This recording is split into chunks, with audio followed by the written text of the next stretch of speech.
Paolo Avellino inaming poprotektahan si Kim Chiu sa kahit sino man. Isa ngang madamdaming Paolo Avellino ang humarap sa camera at nakiusap na sana ay matapos na ang issue sa pagitan nina Kim Chiu at Sian Lim. Ayon kasi sa aktor, minsan ay nakakaapekto ito sa mental health ng tao at sana ay hindi na mag-statement ng ikasasama ng isang panig.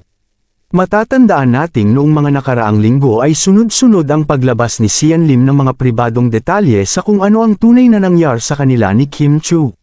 Minsan kasi nagagamit din ito ng mga bashers laban kay Kim Chiu na siyang simula ng mga hindi totoong paratang laban sa dalaga. May pakiusap nga si Paolo Avellino sa mga ito at sinabing sana ay wag na nating patagilan pa ang mga issues ngayon kasi nasasaktan ako for Kim honestly. Alam niyo si Kimi hindi yan nagsasalita ng kung anong masasama sa kapwa niya. Tahimik lang siya kasi ayaw niyang sir on or makasakit sa mga tao especially sa ex niya dahil nirerespeto pa rin niya ito. Pwede siyang magsalita pero mas pinili niyang mangaing humble na lang kasi after all mayroon naman silang pinagsamahan at hindi din biro ang napakaraming taon na sila ay nagsama. Nasasaktan lang ako for her kasi hindi niya maipagtanggol ang sarili niya sa mga bashers na patuloy siyang tinitira.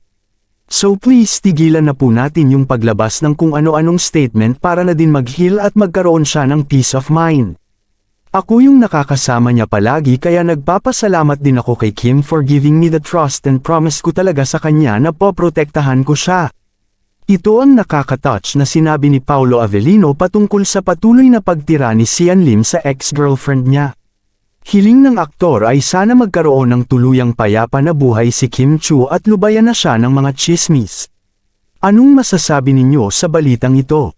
Comment down below. Maraming salamat sa inyong panunood at huwag kalimutang mag-subscribe for more videos.